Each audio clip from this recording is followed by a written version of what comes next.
Welcome back to Split Decision. We're back for an exciting episode 39 leading up to UFC 300.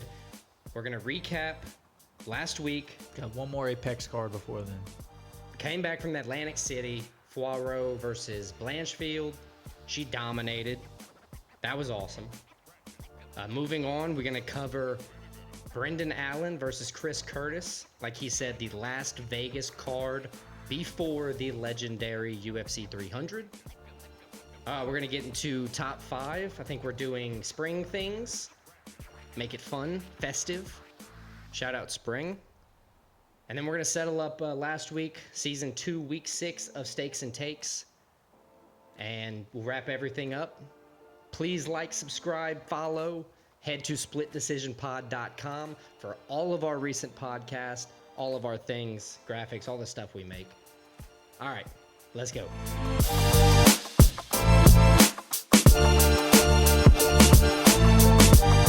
All right, UFC Atlantic City, a main card that was marred in some controversy a few different times. A lot of eye pokes, a lot of good finishes though. A couple questionable judges' scorecards. And the highlight of the day has got to be the ref, Gary Copeland, right? The highlight's got to be the ref. Yeah, from judges to refs to eye pokes. It was kind of a shit show main card. It was the mobbiest card I've ever seen. Very suspicious to be in Atlantic City and have Right. some of the things happen. It had some very Soprano vibes to it. And, you know, I mean, look, Copeland looked like he was in the mob. For sure. He gave off the vibe, as the kids say. Alex, how the prelims go? Give us a little recap of the prelims. Prelims were great. They did a good job kicking off UFC Atlantic City. Keelan Loughran, the Don, he called in a hit on Angel Isaiah Pacheco.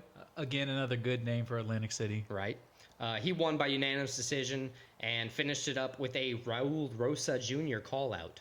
Which always questionable to call out a 19-year-old kid. But yeah, he said he felt like a dick, so at least he's owning up to it. But he wants to move up the ranks, and if he's gonna fight a name, that's a good name to call. Going on from there, we had Jacob Malkoun. He was on tonight against Andrei Petroski, and Malkoun's hips didn't lie, stunning Petroski, finishing the fight with some ground and pound. You know, just like the Shakira song, you pop him. You know, the hips don't lie. He knocked him out, put him on the ground. Finished it up strong. From there, still no controversy. Just a good Ottoman. The last one, Ibo Aslan. He defeated the man whose face got no pleasure, Anton Turkal. It's Turkalj. I just don't know where the J goes. They all say Turkali. Turkali? Yeah. Sounds right to me. But anyway, they made it to the third before Aslan ended it with a hard right hand, rebounding off of a 2-fight skid. So, you know, nice way to rebound. Dennis the Great Bazucha delivered some bad news to Connor Matthews, dominating until the third and grabbing the TKO. It's a good showing by him. Always nice to get a finish out there. And then we move on to Gary Copeland's best performance of the night. That was where Julio Arce was facing Herbert Burns. Starting by getting a few cup checks. Yeah, not the brother of Gilbert. Starting by getting a few cup checks, Arce dominated, then kept the fun by getting a second round TKO. You know, he got kicked in the balls twice and then knocked the dude out to respond to it. So you got to love that. Little revenge, sweet revenge. Sweet revenge. Verna Yandaroba showed her how dangerous she is on the ground, securing multiple takedowns and hunting submissions against Lupi Godinez, earning herself the clear unanimous decision victory. It was a good performance. It was just a stopping show to Godinez. And finally, Jamal Emmers, you know, he was up early against Nate the Train Landwehr. Nate rallied. And look, the whole fight only lasted a round. Not even the whole first round, but it was just inside, the first. Nate was down big early. He rallied hard. Got the $50K bonus, too. Got the $50K bonus. Ended it with a bloody brawl. Clean uppercut. Nate gets off at the right stop to give himself the bonus, the quick finish, and he earned himself a call out later on in the card. He did, and it was a good performance by him. It's one of the performances that stood out the most, honestly. Which is, if you can do that on the prelims, it's always nice. He is. He's a good fighter. He showed he showed why like you don't want to count him out ever, truthfully. But yeah, that was the prelims. Let's just jump straight into the main card because Main event. it was just as action. I mean, the whole thing. There was a lot going on. 2 decisions in the whole fight. I know that there were some that could have been swayed because of eye pokes or what have you. Technically, there was 3 decisions. Oh yeah, that's true. It did get switched. Weidman. Yeah, I forgot about that. But let's move on. The main event. It was one of the decisions, and it was maybe the most impressive decision of the night. Manon Fiorot, the French woman, She dominated. Blanchfield. Blanchfield, 24 years old, still very young, but she had all the, I don't want to say hype, but like there's a lot of people talking about her, future champ and everything. Blanchfield was poised, I believe, to come in here and at least have the ability. Like she didn't get knocked out. She fought well when she could get inside of range. She had the clear advantage coming in on paper, grappling it on the ground. She could not get Fiorot on the ground, and Fiorot just kind of pieced her up. Yeah, she stayed at range. 5 rounds. She kept Blanchfield to no takedowns, Which and is- then grabbed one of her own. And grabbed one of her own. Which as a wrestler, that's a slap in the face when you're like the. It was the definitely wrestling like person. a psychological thing. Like, oh, you think you can take me down? I'm going to take you down. Right. As they say, this was pitching a shutout. She won every round. I Yep. think she pretty clearly won every round. 50-45 times 3. If you can get all, as crazy as MMA judges are, if you can get all 3 of them to agree on every round, You're doing a good job. you're doing something right. So she wants a title shot. I mean, I think that's the only fight to give her is the winner of Shevchenko Grasso. Right. 3, 4, whatever it is. It'll be 3. And it's just kind of up in there on when they decide to tell us when it is. Well, we know it's they're going doing, to happen. They're doing Ultimate Fighter coaches. Right. So we know it's gonna happen. We just don't know the date. Of So if when you're the fight is. Fiorot at this point, You get to just take a nice long vacation. she probably could have done that already because he beat Rose in her last fight. Yeah. This just put the exclamation point. Like, don't fight again until you get that title shot. No, you cemented yourself as number 2. You're fighting the winner of Grasso versus Shevchenko 3. That locks it in. And I know we don't always talk about the losers who they're going to fight next, but I think Blanchfield, just being 24 years old, still has like the world in front of her. Dude, I think this is a good learning experience. I think a good next fight for her, possibly Amanda Ribas, also coming off a loss. that would be a great fight. Kind of give her confidence back to Blanchfield. Obviously, Fiorot's at the top of the division, near the top. Let And look, Blanchfield get back a little bit, get somebody a little bit lower, get her confidence back, get her momentum back. No, I agree. I really like that. Somebody like that at the very least. At least you're going to see an interesting fight. Win or lose for Blanchfield, it's at 24. It wouldn't count her out of another rise to the top back in the future either way. I agree that could be a very good outcome. Number 2, co-main event, not number 2. New Mansa, Joaquin Buckley. He capitalized on Vicente Luque's mistakes. Yeah, That's number 1. Usually you would think the guy that's, even though Buckley's not, it's not like he's new. No, right. But you would think like the guy, Vicente Luque, has more experience. He would be Right. the one capitalizing on mistakes, but it was the exact opposite, as you Right. said. Buckley walked in and he was poised. He, had like commanded presence, as they say.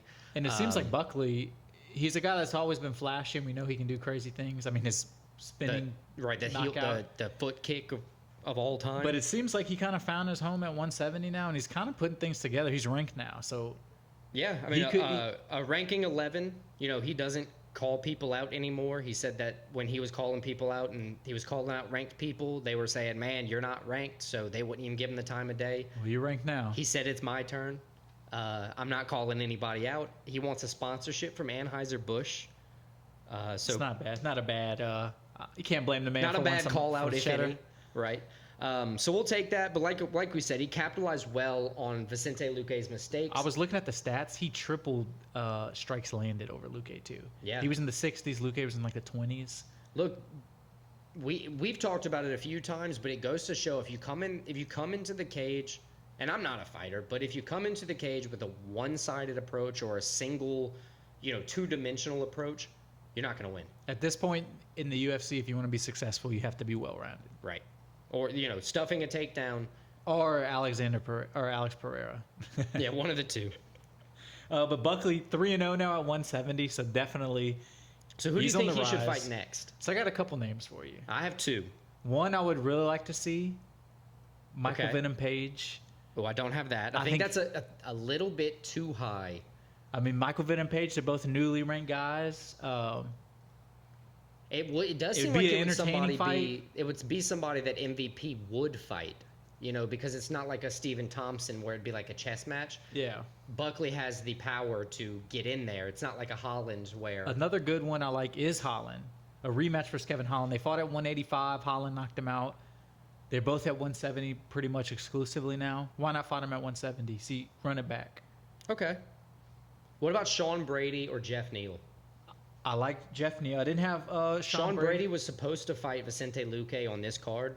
He got pulled out with another injury. Yeah, it's like his past 2 or 3 fights he's have been either like unfortunately. staph infection or injury or something. He's had an unfortunate run. I think if he's hungry, that would be a great fight to put on. He's obviously, ready for a camp. Buckley didn't take hardly any damage. Buckley does want to be on the St. Louis card. That's what he that's where he's wants. from. That could Think be a that's in great May? opportunity, for a near-ish turnaround. Give Buckley a little bit of time off to celebrate his victory, his ranking for a little while, and then a test of Sean Brady or Jeff Neal One for St. Louis. we didn't mention that I like, which would I think be best case scenario for Buckley because it's name recognition. He couldn't fight him quickly. That was Gilbert Burns. Yeah. Him versus Gilbert Burns, that would be one. Or if you go out and beat Gilbert Burns, even coming off of a loss, like Yeah, look at JDM. that's now. a name to put on your resume. JDM now is just he's a highlight. So Buckley, undefeated at welterweight, Could fight anybody. has a lot of options. Things are looking up for Joaquin Buckley. All right, next.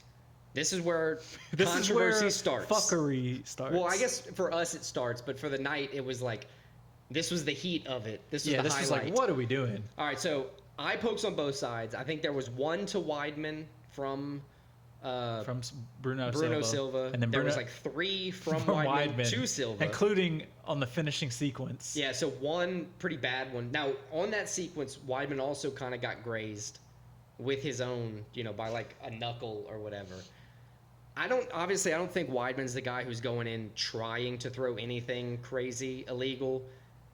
There's always been some things. I think the judges, It's just tough when not the judges, the refs in this one were like just unprepared for the situation that happened over and over again. And they just kind of got flustered. And at that point, and it's tough when you have a finish, they go to the replay. He obviously poked him and it helped assist in the finish. but he was But then he dominating. still got the win. I don't was- think he was dominating. I think It was in the 3rd round, and he was up 2 rounds to 1 easily, or 2 rounds to none. I would say it was easily. 2 rounds to 1, but it's just tough. It is tough. Tough way to lose if you're Bruno Silva. You could understand why somebody like Bruno Silva would have complaints. Absolutely. Because technically, even though it looked like a TKO, it ended up being, I think they call it a technical decision because they ended up technical going decision. to the scorecards. Right, And right. as you said, 2 rounds to 1 pretty much. Weidman. Man, But if you're Weidman, if anybody deserves a break, it's Weidman. it's Chris Weidman. So you can't really so be look, mad about you it. break your leg. You break your leg in half. You take 2 years to recover. Your first fight back dude is Brad breaks your leg. Tavares just beating the shit out of your leg repeatedly. Hey, to win Weidman the had fight. some really good leg strikes in this. He did. Like he was throwing his legs. He look honestly. Take the controversy, the eye pokes, and all that out. He looked pretty good. Weidman did look good. I was. It was happy. nice to see. I was nervous. He looked nervous coming into the fight. I was happy to see him win. Honestly, I don't have any like next fights or anything like Me that. neither. I actually put his next fight. I hope he retires. Oh, see, I put well, not for his next fight. That would be a good one. Is after his next fight if he. No, I don't want him to fight again. I think go out on top. You got the win. You came back from the broken leg. You proved it. You proved You're it. a good guy. Everybody likes you. I don't know. Dude, the internet is like up in arms with him right now. Well, yeah, I understand Because of that. how he defended it. He said, listen, I agree you got an eye poke. That's fine. He said, but if I poke you in the eye, you can't fall onto the ground as if, like, I just punched you in the face. And also, if you just won a fight and the first thing people are saying is, like, you didn't win the fight, I would be pretty mad, too. Right. But either way, I think he's going to take some time off at the very least. Dana's not going to just let him go out and fight again. They're watching this dude, because they don't want that leg to break on national TV again. But either way, Let's go to another eye poke stoppage. Another eye poke stoppage. Ruzabov versus Dumas. Yep. Sultan Ruzabov versus Cedric Dumas. Ruzabov with the first round KO, but as you said, an eye poke literally in the bleeding. Yeah, literally in the sequence. He even like asked the ref to stop it. And as he had his, he's like, "Hey, look." Yeah, he just gets destroyed by Ruzabov. Ruzabov, I think that's his 10th straight first round finish. So I don't even really know what to say about that one for Ruzabov. Like, I mean, he dominated the fight. The he was ref better on the didn't feet. stop him. The ref had no indication of stopping it, so he's like, "Well, you're not looking at me. I'm just gonna tee off on you." Like, I mean, the first rule they say it in boxing. I'm pretty sure they say it in MMA is protect yourself at all times. yeah, absolutely. So you can't fault Ruzabov at that point. Just I taking guess his not. head, like cleaning that dude's clock. But I mean, Ruzabov, he was better on the feet. He was quicker than Dumas. He was on his way. I know it was first round, but he was winning the first round. It was just unfortunate. Right. that It was unfortunate. It takes away the whole credit of the fight if you get in the first round, just because. Now that one was. We're talking right now. In a couple days, it might be ruled a no contest because of how egregious How was. obvious the eye poke was that caused him to stop fighting. Yeah. He called out GM3, Gerald Meerschaert. I do like that. He said, I think he's Uzbek. Yep. And the last guy Meerschaert beat was Uzbek, so he said he needs to fight a real Uzbek, pretty much. Get the revenge. That's he's an avenger for his country. That's which nice. you got to respect. I like that for Ruzabov. I would also take to kind of match up with his style. Ruzabov has some submission victories. He's got some knockout victories. He's we know all the foreigners. Yeah, I mean he's been first round finishing threats. everybody. Right. I think we give him another foreigner, Ikram Aliskerov or Andre Muniz. Either one of those. Give him somebody who can fight on the ground, so it balances at least one aspect of the man's game. GM3 would balance him on the ground as well, but GM3 is a little bit older. I would prefer a younger guy. I kind of like the call out by Ruzabov because he knows he can go in there. I think he's going to get that and fight. if he's safe and he doesn't get put to the ground, he can get a good. He could knock Meerschaert out. I think so, and I think that's the fight he's going to get because Meerschaert just fight. He didn't get beat up himself. They can kind of segue. They're on the same kind of fight timeline if you look at it. So yeah, I agree. That'd be a great option. All right, let's move on to another finish. Yeah, another first round TKO. Nelson over Algeo. Yeah, Bill Senior Perfecto Algeo versus Kyle the Monster Nelson. This was another good one. Underdog plus 175, I think, on this one. But this was another one where controversial. Yeah. He was getting Nelson beating up Algeo on the feet. This one, I mean, borderline controversial on this one. This is where it started. It's just hard a first round TKO where the guy doesn't get dropped. But he had been dropped right before that. He was getting beat up. I agree. He was getting dominated. And his legs he was doing the chicken dance for a solid minute. He was chicken dancing out all there. Around the cage. Look, I'm not saying he should have, one more punch, the guy's going on the ground. Let it happen, sure. Let the guy drop, because Bill Algeo wanted to drop to the ground. But don't take anything away from Nelson, though, because he dominated the fight. He was hitting him early. He was hitting him often. Yep. It was a very impressive performance from Nelson, the Canadian. Bill started the fight off strong, like the aggressor as always. He was kind of confident with his style and everything, as he can tell, as he can always do. And, he performed. Kyle Nelson did what he does. He's a monster. That's why his nickname is what it is. He wants a brawl. He wants to do some damage. Yes, overall, great performance by Nelson. First round TKO. I mean, he can never, despite the small amount of controversy, can't complain. Yeah, no, not at all. So let's move on to the opener of the main card. Was a split decision that should not have been a split decision. This is where the judges lost credibility. One judge. Yeah. The unnamed judge, because I don't remember his name, but Chidi Jokuani versus McKee. Versus Reese McKee. This was a good one. It was a tough fight for McKee because he couldn't get a lot going. He only had like 30 or 60, or 30 or 40 connected strikes. Yeah, he really wasn't. He was struggling. Yeah, he couldn't put it together. 40 total landed strikes. Should not have been a split decision, but we'll take it for the shout-out aspect of the podcast. Yeah, I think 2 judges had it 30-27. 129-28. Njokini, how do you say his name? Joe Kuwani. Joe Kuwani. One had 29-28 McKee. Yeah, which is a wild score. It really was, because I mean, Joe 40 Kuwani- total strikes doesn't win you a fight. I'm Joe sorry. Kuwani had the takedown, even though McKee was trying for the takedown. He had the clinch strikes. He had the leg kicks. Yep. I think it was pretty clear. I could see maybe 29-28 in Joe Joe Kuwani? Yeah, but definitely not anything on Reese's favor. Yeah, Not definitely not anything on unfortunately, Reese's you know. No call out for Joe Kuwani here because previous to this, you know, he wasn't in the welterweight division. He was in the middleweight division. So previous to this, he was on an 0-3 strike. Yeah, so good way to. Both guys were actually coming on 3 fight losing streaks. This pretty much saved Joe Kuwani's job with this performance. Yeah, you know, it might dominating have taken McKee's job. It could have, yeah, given him the spot on the roster, which I think we have one of those matchups for this week coming.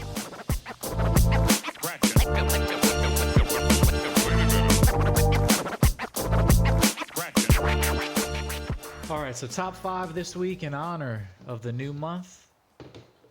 April brings springtime. I think springtime actually starts in March, but April's like the month you think of spring. Spring actually starts with the equinox, so it's about the moon phase.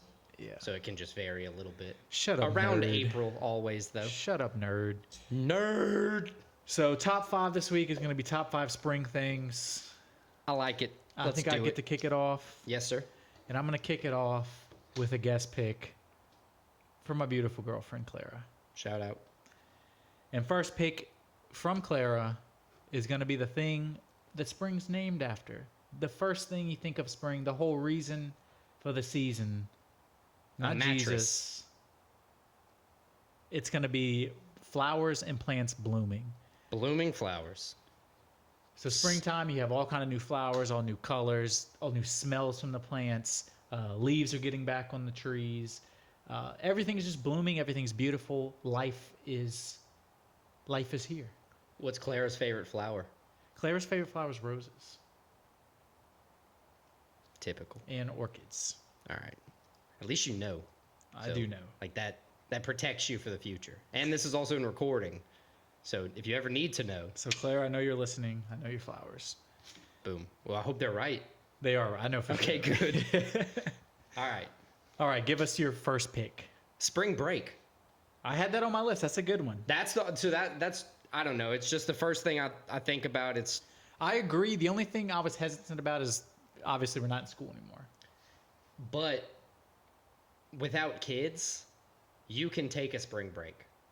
Like you don't have kids. You can take a week off of work for spring break and go on spring break. You know, go to a beach for a week around the beginning of spring. I can do the same, but I have kids. So I think it's really a catch-all at any walk of life. Like, I would disagree, but I see what you're going with. you know, I think it's a really good. I think it's meaningless if you don't have kids or if you're not in school. Because I could take a vacation anytime. Right, but when does it change from like shitty weather to great weather? It's not too hot and everything. That's why spring break is popping. You know, it gives you a little bit of freedom right after the bad weather times. Spring break is It's not a bad pick. I can't. the argue with number that. one. What's your number 2 pick? Major League Baseball. Oh, I had that one. Oh, Major League Baseball starts in spring. We just had opening day a few days ago. just had opening day. Otani's already betting on games. He's already killing it. You know, it's when you think about, I guess that's another good one. You know, in school we played a lot of winter ball. You know, growing. You know, a you do change play to winter ball, but then when that change to an spring adult. hits, And that spring ball and everything, it's different. You get to watch baseball. Me and you took one year and went to like 9 baseball games in a season. That was a whole lot of fun. But yeah, Major League Baseball, synonymous with the springtime. it's not a bad pick. I had it on my list. I'm kind of upset you picked that one over me. But you got 2 options in a row now. You got a second and a third to go with. So let's see what you got. So my second one, it kind of plays into my first pick of the flowers blooming. Kind of plays into your first pick of spring break. My second pick is going to be the weather. So Okay. when the weather changes, it's probably the nicest weather of the year, where, as you said, not too hot, but still warm enough where you can wear shorts. Right. You can wear T-shirts. It's not cold at all. It's breezy. It's comfortable. Sun's out. It's shiny.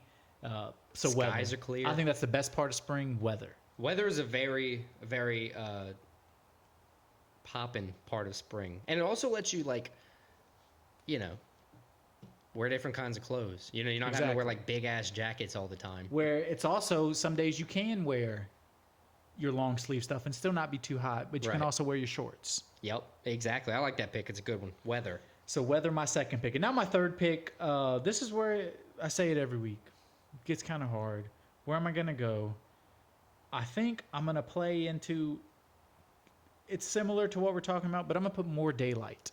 There's more daylight in spring. The days are longer. They move the time back, so now it stays light till about 8 o'clock. So I had this on my list as daylight savings because it is like it happens right around spring. So I don't know. I'm gonna just erase that off of mine because I guess it's the same. Yeah, you just have more daylight during the day because they move the time back and the days are longer. Right. So it's just perfect. You have more times to do things. Now, like, I get off at 5. I get home at 5. I still have like 3 hours of sunlight. Right. I think. Whereas before it was like an hour. Yeah, I think December 21st is like the shortest day of the year, and then June 21st is the Summer longest. solstice, yes. So it's like leading into that. You know, you have the hour change and the day actually being on your side. Yeah, so my number 3 pick, more daylight. What do you have number 3? I like that. I like that. Number 3, this one is going to be kind of weird for me. Well, not weird. The pick might be weird. I got to go with Easter. Easter. You know, it It's a just good one. happened. It's always in the spring. It's right around the beginning of spring, always. Just because, you know, it's in March or April, and that's right when spring is. But, you know, you get around with the family. You get the egg hunts. You get the candy. Best Reese's, the Easter Reese's. Oh, yeah, and I got... egg ones. right now, I'm like a mobster. I got loads of the goods, you know. Easter, you know, it's just up there. It's a great holiday. He is risen. Hashtag. He is risen. It kind of makes you wonder why Christmas gets more Don't get me started. Just... gets more pub than Easter, because Easter's literally the reason for the religion. Well, Christmas, he was born Christmas, but Easter's like the whole thing. Yes, yeah, sure. So Easter, not a bad pick. Yeah, thank you. Fourth Don't lose pick, us followers, please. right, that I'm going to just stop while I'm behind. I'm going to go with a local pick for my fourth pick. I know what you're going with. Festival International. Oh, that's not what I thought. Is always in the springtime in Lafayette, Louisiana. It's actually a very big festival that, you know, I kind of took for granted. I didn't realize it was it's as getting big bigger as it and is. bigger. You get a bunch of different places, people out here. Festival International de Louisiane, I think is what it's called specifically. But yeah, Festival International, you know, springtime, get out downtown, get all the shops, you know, the food and all that stuff, get completely hammered. That's all I do at festivals, that. But yeah, There's a lot to do. Not a bad pick, kind of one that if you're not from Louisiana, you don't know what you're talking about. If you're not from Lafayette. But maybe we could get some people out here one person to experience it. Maybe we can. So not a bad pick festival. I do enjoy going to the festival. So it's my fourth pick now. Yep, you close your side up with 4 and 5, sir. I'm gonna go with animals / birds emerging from their winter sleeps. I know birds are around. They're just not around as much during winter. But bears, chipmunks, they're all in hibernation. They come back out. There's more animals. There's more life. Animals waking up. I like it. Animals waking up. Who Good. doesn't love? Who doesn't love waking up? They have the pictures of the bears coming out of hibernation. They're always sleepy as fuck, and they like their eyes and they're look like skinny, me in the morning. and they're super skinny. It is pretty funny when you wake up. It's like, dude, you've been sleeping for like 4 months. What have you been doing? Yeah, so animals, birds emerging from their hibernation. That's my fourth pick. And then my fifth pick. This is where you could just go with anything almost. Yeah, I'm going. This is kind of a semi-local thing. You have a very tame personal draft. favorite. A realistic spring like setting is what you painted a picture for right now. So my fifth pick is going to be boiled crawfish. Oh. This is the season for boiled crawfish. This is when everybody has. In fact, this past Friday was probably peak. Oh yeah, Good boiled Friday. crawfish, Good Friday. That's when everybody has their boiled crawfish. Around here for sure. It's so good. It's seasonal. It's springtime. I think it's just if you're from South Louisiana or pretty much anywhere that has crawfish, springtime is crawfish season. Yeah. No, yeah, you're spot on. So why don't you give us your last pick, Alex? Last pick is going to be my guilty pleasure. It's kind of goes with that restart with spring. It's going to be the spring cleaning. Man, I love to get a good organization going, kind of get that. I like the idea of it. The beginning year restart where you get to clean the slate and almost take another approach at the year if you want. Yeah, it's like the real start of the year. Right. That's real new year. Spring cleaning. That's not a bad pick. I had it on my list. I just couldn't. You wouldn't pretend want like I actually I'm that kind of accomplish it. person. Right. I accomplish it. I'm doing it right now because we're about to have the kid's birthday party. So full force. But it just makes you feel good once you do it. Even if you don't want to do it, once you're done. I agree with it. You have a good feeling after. It's accomplished. But yeah, let's run through those top fives. So my first one, maybe we can one, give a couple honorable mentions after. Flowers, plants blooming. My number 2 was the springtime weather. My number 3, more daylight. Number 4 was animals emerging from hibernation. And number 5, boiled crawfish. Good top 5. My number 1 was the spring break. 2 is Major League Baseball. 3 is Easter. 4 is Festival International de Louisiane. And 5 is spring cleaning. Yeah, so one of the honorable mentions I had was just the color green. I think that's synonymous with spring. I had pastel colors. Pastel, yeah. That's kind of the same line. Right. Moods improve. As you said, kind of goes with yours, fresh start. I had stuff like hiking and, outdoor activities. But then I did do outdoor exercise. Yeah, I do like running a lot more in the spring than any other. It's running in the summer is the absolute worst. So yeah, that's our top 5 spring things.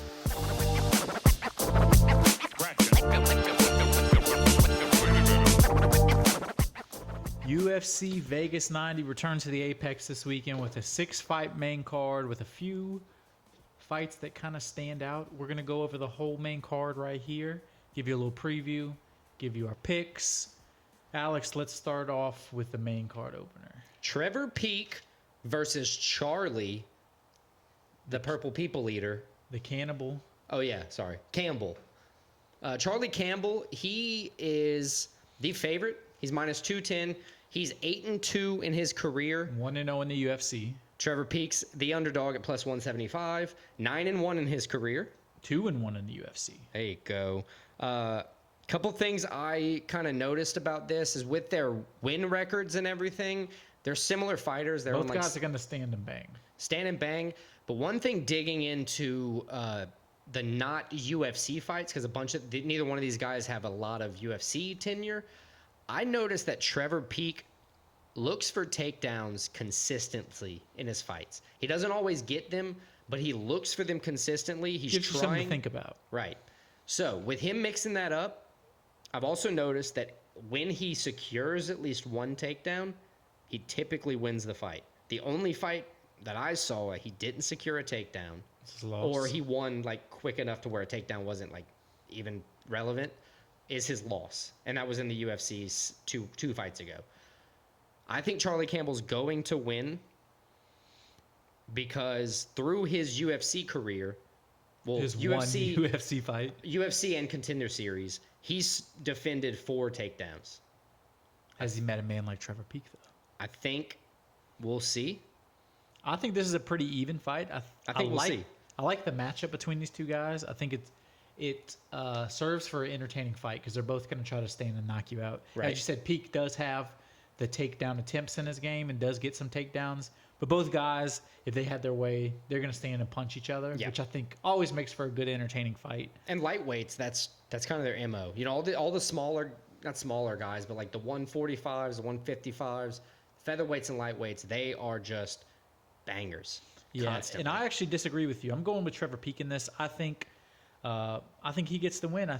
You think he's going to get that takedown? I think he has a little more power. I think he's going to get the takedown, and I'm taking Trevor Peek, the Alabama native, to get the win. All right, cool. Moving on, let's go to Walter, the Clean Monster Walker. The Brazilian. That's a crazy name, Walter. Walter, and then the mascot, the nickname, the Clean Monster. Yeah, that is. I guess that's I'm not taking steroids, which instantly makes me think, are you clean? Or are you on the secret Some juice? Yeah. He's taking on Lucas Bresky. I don't know if I'm saying that right because he has consonants where consonants don't belong. This is yeah, exactly. And his name just Pole. all over the place. He's from Poland. This is a fight. Walker comes in undefeated, 11-0, making his UFC debut. I think the UFC wants him to stay undefeated. I think they want to give him some confidence because they're giving him a guy that's 0-3 in the UFC. Are we talking like roster swap? I think it might be roster swap. You got Bresky, who's 0-3-1 out of 4, including the Contender Series, so he hasn't performed. He's been knocked out. He's been defeated by decisions. Walker has 4 KOs straight. He's finishing 64 of his total fights. 64%, I'm sorry, of his total fights in 2 different circuits. One interesting thing about Walker, he's born in Brazil, fights out of Russia. Oh, no. So I don't know what to think of that. He's only 26. He's 6'6". Like I said, I think the UFC is kind of setting him up for success in this fight. I gotta see something. They want him to come have a clean fight, have a good debut, kind of get people excited. I think Walker comes in. I think he knocks Bresky, the pole, the bull. I think Walker gets the knockout win, stays undefeated, makes people talk about him in his UFC debut. Yep. Kind of get the hype train going. Yep, I agree with everything you just said. I think because of what Bresky's shown in the UFC or shown to through the Contender Series and in the UFC, I think once Walker wins, they're just gonna kind of one guy in, one guy out. Right. Yeah. Walker's gonna earn his contract, and Bresky is gonna be fulfilled of his tenure. So, yeah. So we agree on that one. Let's move on to the next fight. I think it's probably my favorite name on the fight. The Chilean Ignacio Bahamondes. La Huala. As I said, the Chilean, only 26 years old, 14-5, 3-2 in the UFC. He is coming in off of a loss. He's taking on Christos Gagios, the Spartan. 6-7 in the UFC. So he's had a good amount of UFC fights. He lost his last fight, and he's lost 3 out of 4. Yep. 20-11 overall. How do you see this fight going? There's a big age difference. 26-year-old for Bahamondes, 34 years old for Gagios. So Giagos is 1-3 against fighters when he has the shorter reach. So if, like me and you fought, I would beat Giagos, and you would beat me 3 times. I would only beat you once. So that's not great. Bahamondes, like you said, is coming off of that loss to Mr. Ludovic Klein. Ludovic Klein is, he's up there. He's lost too. He's on his rise, so I don't think you take too much away from Bahamondes there. A learning experience. He had 3 wins in a row before that. That's a great way to say it. A good learning experience for Bahamondes. On top of that, Giagos has only won 22% of the time as a dog. And this is UFC stats, so it's not like when he was, in his best. On his rise. His rise. I think all of those things with just, like we're talking about, the learning experience from the Klein fight, I think that just means Bahamondes is going to win. He's already a bigger and, in my opinion, a better fighter. I think he's going to find a way to get the W, to be honest with you. I agree with you. I think Bahamondes gets the win. 26 years old. I think he's a guy. He's learning. He's evolving. Coming off of a loss after 3 straight wins, a good chance to bounce back. And he's taking on a guy in Giagos who, 34 years old, has been in the UFC a while. It seems like he's kind of on the downturn. Lost 3 out of his last 4. So I think it's kind of the same thing where young guy getting better, older guy kind of staying stagnant. I'm picking the younger guy, Bahamondes. Yeah, I agree. So the last one was lightweight, so that was 2 lightweights in a row, but another small guy fighter, featherweights. We got Morgan Charrier taking on Chepe Mariscal. This one's going to be fun because it's like a toss-up on the odds, number 1. Neither guy's lost in the UFC. Charrier 1-0, Mariscal 2-0. Right. But both are rocking. So Charrier is rocking a 3-fight win streak, and Mariscal's rocking 5. Both, extending into those regional circuits. His last fight, a first-round body shot KO, which is always nice to see. Kick KO. We like similar styles because it forces it almost in a similar style fight, those guys aren't typically going to wrestle. Yeah, They're going to fight, like just straight up stand up and bang, because you know that if you're just sitting there on the ground, one mistake, you're done. You're caught. At least in the fight, like a stand up, you can trade for a while before some bad shit happens. Marsco on his last fight, he had the rare against Jack Jenkins, the rare verbal tap. Yeah. They counted as a TKO. If you remember, it was the card in Australia. It was when Adesanya lost to Strickland. Yep. Jack Jenkins, I think he got hurt. Yeah, he's the mullet, the mullet Aussie. Exactly, which that narrows it down. But yeah, I think this is a pretty even fight. I think this has the potential to be maybe the best fight of the main card. As you said, I think it's a toss-up. I think either guy could win, but I got to go with the Frenchman. I got to go Charrier. He's exciting. He has, as you said, he has a winning streak, although both of them have a winning streak. I think Charrier comes in. I think he gets a finish in this fight. So I disagree. Upon looking at my data, Chepe Mariscal, I mean, even though it's slight underdog, he's won it as underdog before. You know, he's only fought twice in the UFC. One of those times was underdog, so he's like 100%. You know, I know it's not really the stat line to go off of, but this is more of a toss-up on the cards than anything. And I think, you know, with everything, I like the guy with a little bit more, not more experience, but a little bit more UFC experience who he's just faced one more guy. I think he's just got the little edge that he's going to need.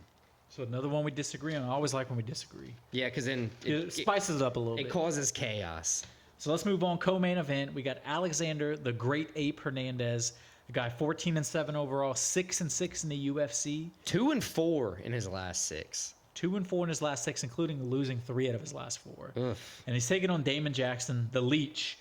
22 wins, 6 losses, 1 draw, 1 no contest in his career. He's 5 wins, 4 losses, 1 draw, 1 no contest in the UFC. Both guys coming in on a little bit of a downturn.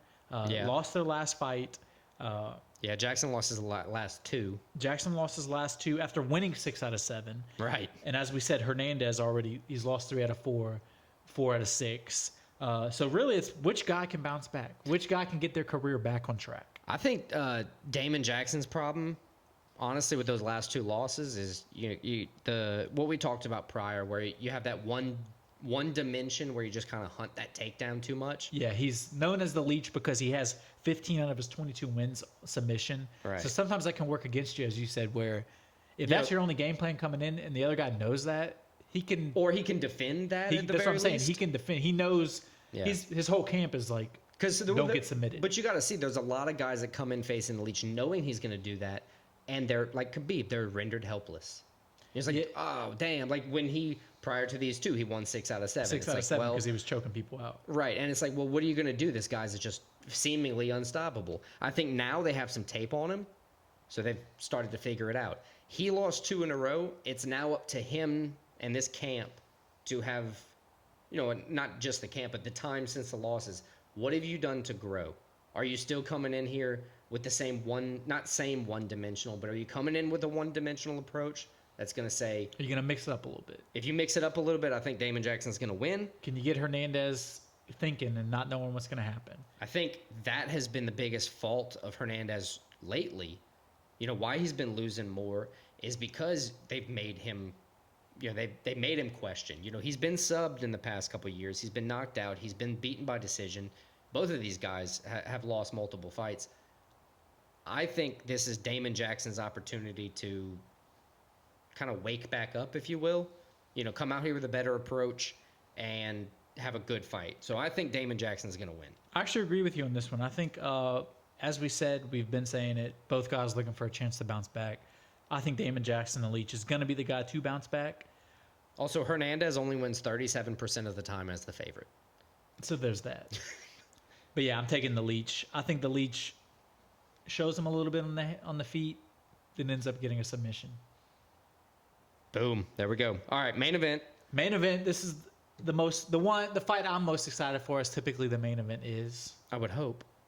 The Louisiana native. I would say that was a strange co-main. For a co-main, it is, because I don't think it's not even close to second best fight on the card. No, there's other better fights, but I don't know. Either way, we talked about it already. But Louisiana Brendan, native Brendan Allen, All in Allen. 23 wins, 5 losses. He's 11-2 in the UFC with 6 straight wins. He's been on a killer run, submitting the hell out of guys. 4 straight submissions. He's 4 submitted straight submissions. Paul Craig, When you submit Paul Craig, that's a Bruno Silva, Andre Muniz, and don't know his first name, but his last name is Jotko. Because I can't pronounce his first name, I should say. And who's he taking on? But he's taking on the guy he last lost to, Chris Curtis, Yep. the action man. 31-10, 1 no contest, 5 wins, 2 losses, 1 no contest in the UFC. As we said, they fought earlier. It was in December of 2021. Yep. Chris Curtis with a second-round TKO of Allen. Since then, Allen's been on a tear. He's been a new fighter, different man. Chris Curtis, I wouldn't say he's been up and down, but he hasn't been on the same tear since then. He's Right. lost a couple times. Exactly. He hasn't been able to put together the like the back-to-back wins. He's won and then lost and then won and A then couple of losses. no contest or draw. He or hasn't put whatever. anything close to a 6-fight win streak. No, Where not Brendan at all. Allen's in the position now, he beats Chris Curtis, avenges his losses. That's 7 fights in a row he wins. I mean, he's right there knocking at the door of a title shot. I mean, let's see, if Brendan Allen wins, what's his rank going to look like? If he beats Chris Curtis. So one crazy thing, Brendan Allen, as I said, 11-2 in the UFC, 7 submission wins. As you said, 4 in a row, but 7 out of 11 wins in the UFC submission. That's impressive. Oh, my bad. Brendan Allen would stay 6th because Chris Curtis is 14th currently. But he's still right in the mix where Man, I think Brendan Allen calls out Sean Strickland. that would be a good fight, I think. He beats up his buddy. If he beats Chris Curtis is his friend, beats up his friend. And then Sean Strickland. he takes on the internet, the guy that the internet hates, Sean Strickland, goes and subs him and demands a title shot. But I think this is the Why perfect not? opportunity for Brendan Allen to prove he's a improved fighter. He's the real deal. He's a serious contender. Avenge your last loss. Still only, I don't know how, he's only 28 years old. It's crazy.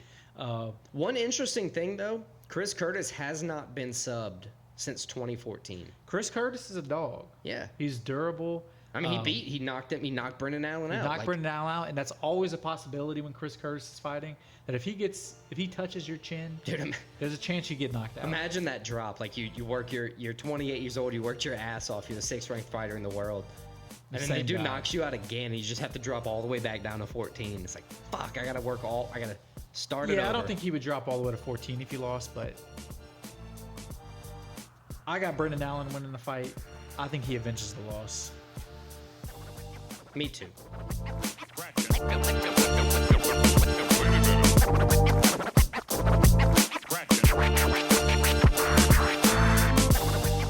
Alrighty, sir. We're back with Stakes and Takes, recapping Season 2, Week 6. How did you do?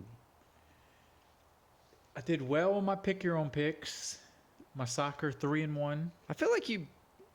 No, there's been a couple times It's been a where couple bad ones. I was going to say, yeah. I did absolutely atrocious in UFC picks 2-4, so that brought me to a record of 5-5 overall. I will say that is a rare occurrence. We both normally get about 60% of the UFC picks right. I got 4-2, 67% right on the money. But my own picks were complete dog shit, evidently. I got picked Arizona over Clemson. That didn't work out. Picked North Carolina over Bama. That didn't work out. I picked Houston over Duke. That didn't work out. But then I got a little Tennessee over Creighton. Tennessee over Creighton. Good thing I got that one didn't right. pick the next game. Yeah, my soccer, I got Aston Villa over Wolverhampton right. I got Liverpool over Brighton right. I got Atlanta United over Chicago Fire right. Was it Chelsea who drew? Chelsea and Burnley drew, so that was the one I got wrong. Dude, I have to say, looking up all these football logos for all these things, they have some pretty interesting logos out there for all these soccer teams. Yes, very cool logos. A lot of them have been around for a long time, too. Sweet. So we didn't have any bets last week because of the solo. Christian was a sickly boy.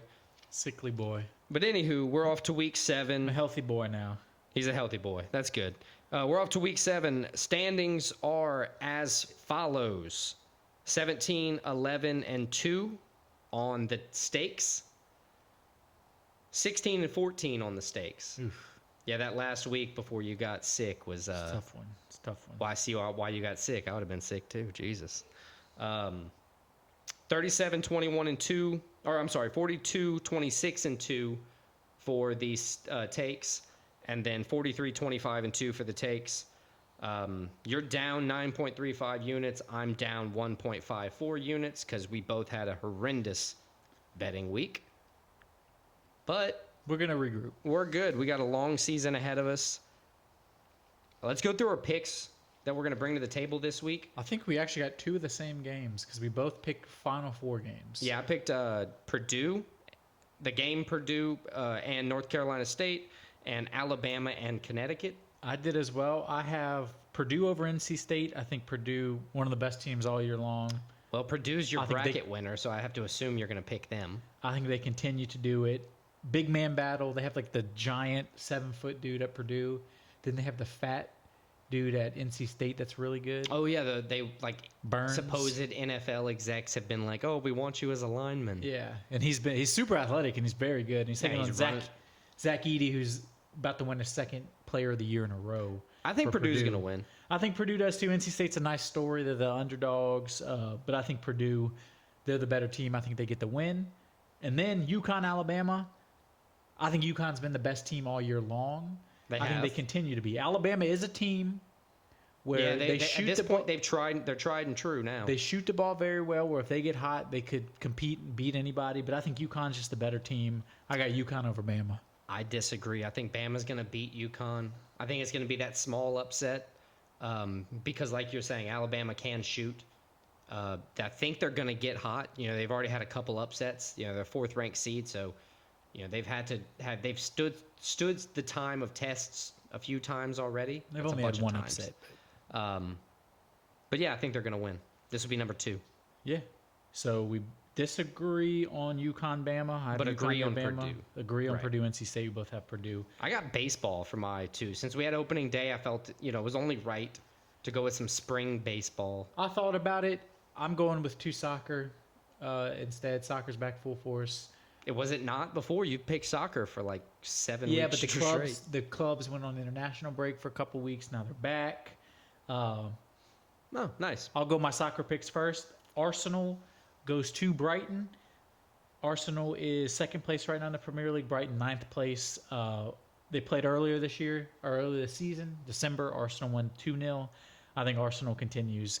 I got Arsenal over Brighton at -160 odds. And then we go to Germany. We have the leaders in Germany, the undefeated Bayer Leverkusen, 23 wins, 4 draws, 0 losses. As I said, in 1st place, taking on Union Berlin, who comes in 12th place in the Bundesliga.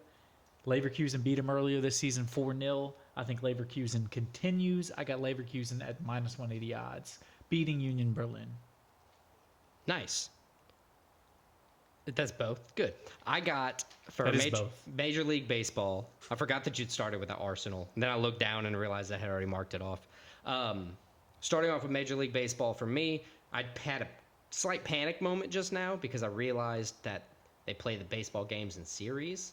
Yes, so if they I just do. said something without specifying the date, We need the date. yeah, that's why I panicked. So anyway, I'm picking, first game I'm picking, Braves over the Diamondbacks, Saturday, Braves over Diamondbacks. Saturday, April 6th. Both games I'm going to do on Saturday to keep it easy. But I'm also going to go with Orioles over the Pirates. At time of recording, the Pirates are undefeated, 5-0. I think Orioles are like 3-1. 3-1.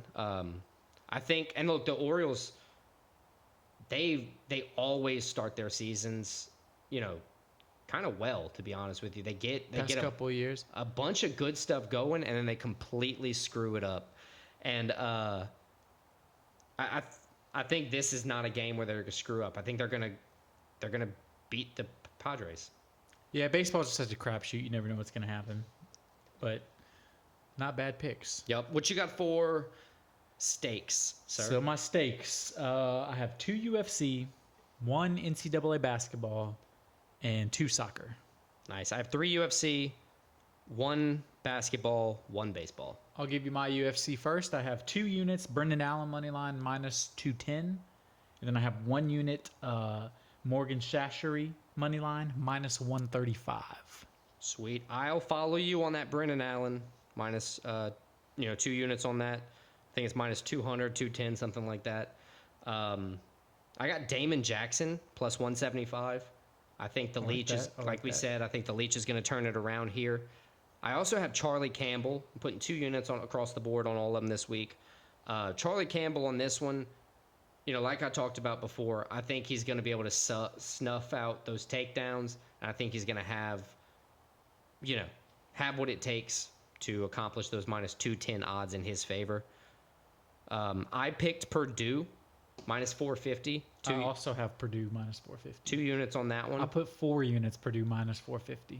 I wanted some minus 425. I'm sorry. Not a safety net, but I wanted something that I was more comfortable with because I can't just take baths like that. I can't go like 1-4. Yeah, I have Purdue winning my bracket, so I went heavy on them. And I don't have odds for my last one yet, but I got Braves money line for the Saturday game. Saturday. Yeah. So as soon as we get odds for that game, they'll be on the graphic posted up.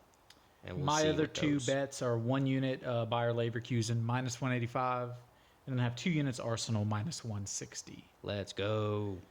So I think that wraps up stakes. I think that wraps up takes, and I think that wraps up episode 39 of Split Decision. Yup. So check us out next week. Big episode. Not only is it episode 40, nice even number, we're going to look ahead to possibly the biggest UFC card ever, UFC 300. From start to finish, first fight to last fight, it's bangers, it's fighters So along with that, we're going to recap UFC Vegas 90, and we're also going to give a little recap of the Final Four. By this time next week, we will have a national champion. The winner of our bracket. The winner of our bracket. Which I'm out, by the way. I guess I'm out. So of the between us, bracket. I've won. Yeah, you beat me in the bracket, but there's like 2 or 3 other people who could technically beat you. I think there's 16 people in our bracket that made the entry because we did it a touch last minute. But yeah, it was great.